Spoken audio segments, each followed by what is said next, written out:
Welcome to another jam-packed episode of the Blunt Talk Sports Podcast. This episode will be titled Blunt Talk Quick Takes, Thursday Night Football Preview, Commanders versus the Green Bay Packers. I am your host, Anthony Wright, coming to you from the beautiful and now summer-like confines of Atlantic City, New Jersey. Wherever you may be watching or listening, I thank you as always. Like, share, and subscribe. This helps the channel.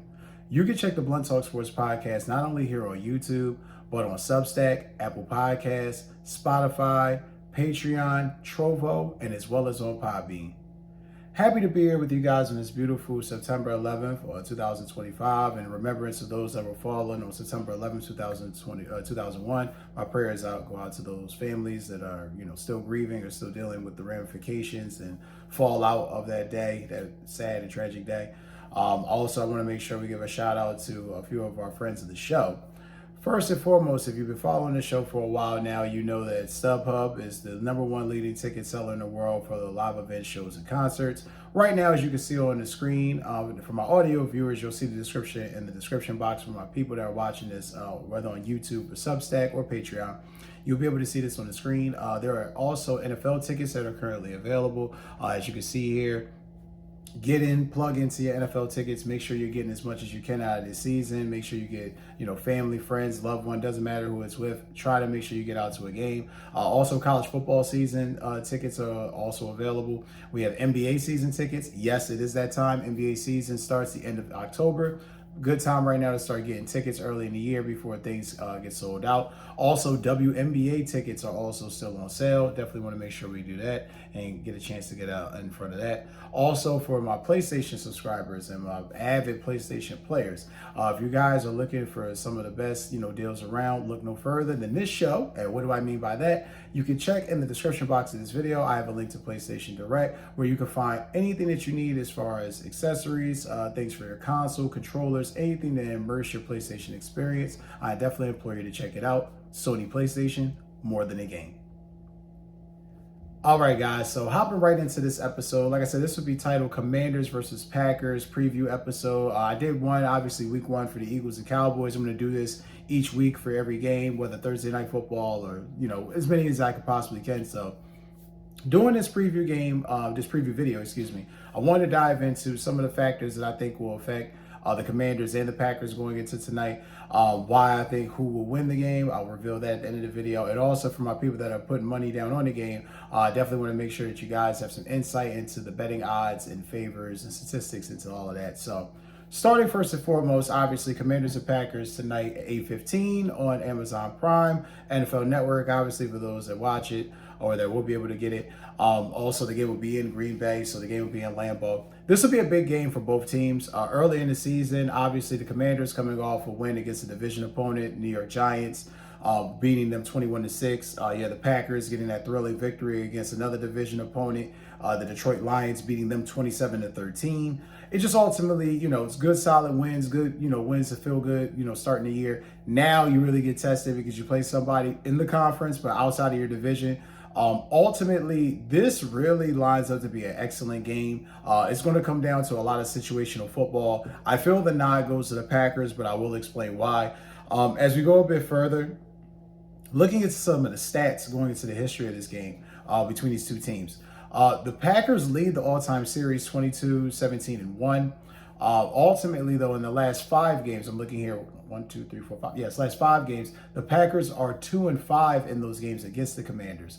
The Commanders have, for some reason, been a little bit of a struggle for Green Bay, but I think that's also been the situation of them possibly playing in Washington, sometimes injuries, time of year when they play the Packers. So be that as it may, this is going to come down to essentially the Packers doing what they need to execute and win the game. The Packers definitely have all the tools needed to beat the Washington Commanders. The Commanders, though they are a good team, I feel offensively they are limited from the fact that Terrymclaurin is excellent.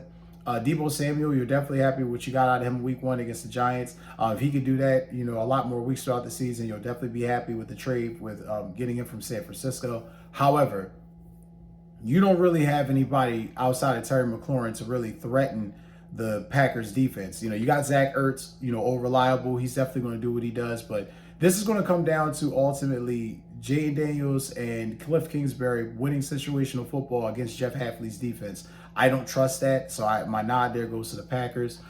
So, be that as it may. Also, if you get into some of the things where you're looking at the stat lines for some of the players, impact players of this game, this is a Micah Parsons game. This is lining up for Micah Parsons to wreak fucking havoc. If you look at Micah Parsons' career history against the Washington Commanders, and you'll see that here on the screen, Micah Parsons usually causes all types of hell for Washington. In his career, he has 23 solo tackles, 9 assists, and 10.5 sacks in 8 games versus the Commanders. So he does this. He pretty much beats the shit out of them. He causes problems for them. So the Commanders are definitely, and one of their weak spots is the offensive line. They were kind of tested last week against the New York Giants, but the Giants, because the defense having to be on the field long, offense can't really sustain drives. The Giants defense was more or less capitalizing on a lot of 3 and outs, wasn't really able to attack Jaydendaniels in the manner and way that they wanted to. Now, if I'm correct, they did get a few sacks on Jaydendaniels. However, it just really didn't amount to much of shit. So you gotta, be that as it may, you have to understand it's going to come down to a situation where Cliff Kingsbury can definitely pinpoint some weak spots in the Packers defense, and trust me, there isn't many. If he could pinpoint them, control the ball with control the clock with running the ball, win the passing downs, win the situational downs, I think Washington could definitely pull it out. However, I don't think that's the case. I think Washington is going to be in for a long night tonight, strictly because I think that defense is going to wreak hell on that Cliff Kingsbury-led offense. Looking at it too as well, just out of fairness, because I don't believe in sitting there and just giving one. Pardon me, I'm sorry about that, guys. Just because I believe in fairness, I want to make sure that I'm giving people, complete facts and information regarding this. It's going to come down to a situation where, looking at Deebosamuel, he's going to be a key factor for the Washington Commanders in this game. If he's able to get the ball on reverses, if he's able to do, some key things in the passing game, help move the chains, that'll go a long way to helping Washington's offense. Because make no mistake, Deebosamuel is an extension of Washington's running game. Washington has struggled mightily throughout the past years to run the ball well. Jaydendaniels is the pretty much the caveat, the arrow, the tip of the arrow of the spear for the launching pad for the run game, and then everyone else follows. Having Deebo there does offer a bit of legitimacy to their running game, so I do expect them to try to definitely implement him. However, looking at his career stats against the Packers in the 3 games that he's played, the stats aren't really that great. 8 catches for 123 yards, 1 touchdown, and that's in 3 games against Green Bay. So definitely something to keep in mind for my people out there that are thinking about putting Deebosamuel on their ticket or their stat line. Definitely think he could score a touchdown tonight. Don't know how much impact yards-wise he's going to have.